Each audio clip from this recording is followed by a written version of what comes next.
The type of blocking buffer you use can have a significant impact on the quality of your Western blot. If you notice that your background is high or your target signal is low, you should try blocking your membrane with a different type of blocking buffer.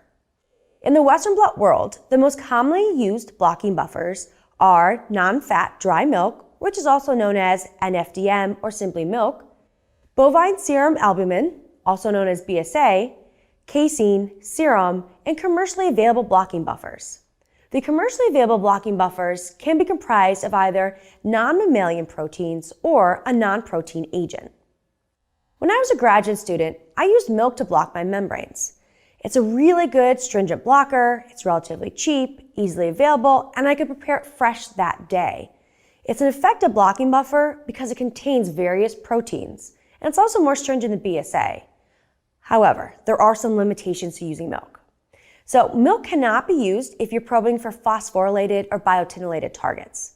The endogenous proteins in milk have several phosphorylated epitopes which may interfere with your primary antibody. This would then prevent them from binding to the target antigen.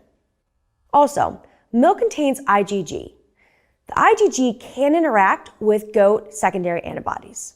So although you could purchase milk from the grocery store, I really don't recommend it. Milk from the grocery store is really intended to go in your cereal or in your cup of coffee. It hasn't undergone any type of quality control to test for consistency or even for its use in a Western blot protocol. So you're really better off purchasing that milk from a reputable scientific source. BSA was the original blocking buffer used when the Western blot protocol was first established. Although it was the first blocking buffer, BSA is not a particularly effective choice for NIR Western blots. It typically leads to high background and non-specific bands on the membrane. The problem is that it can fluoresce, and it's also not very stringent.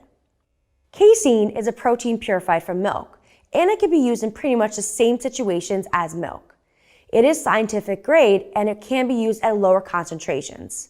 However, it does have the same drawbacks as milk. Therefore, it really shouldn't be used for the detection of phosphorylated targets.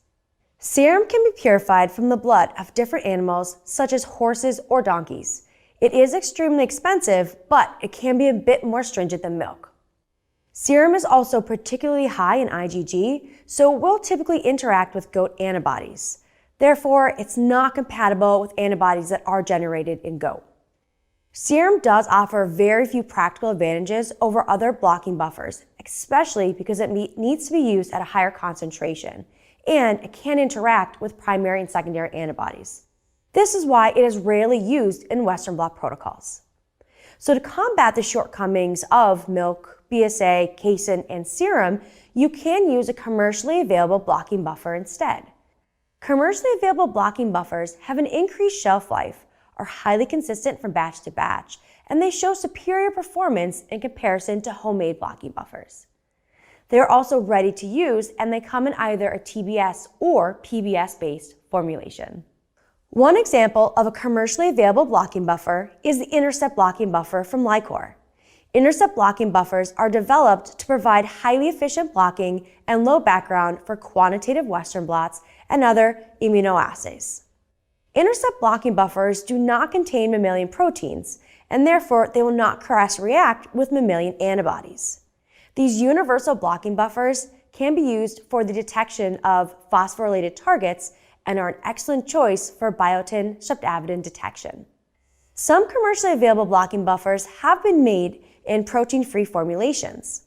These protein-free blocking buffers can be used for applications where animal-based products are prohibited, or in cases where a protein-based blocking buffer is contributing to some type of cross-reactivity. For example, LICOR offers the Intercept protein-free blocking buffer. These blocking buffers can also be used for the detection of phosphorylated targets, biotin streptavidin, and immunoprecipitation. Now that you have a better understanding of the different types of blocking buffers, we'll next discuss the best practices for preparing your blocking buffer solutions.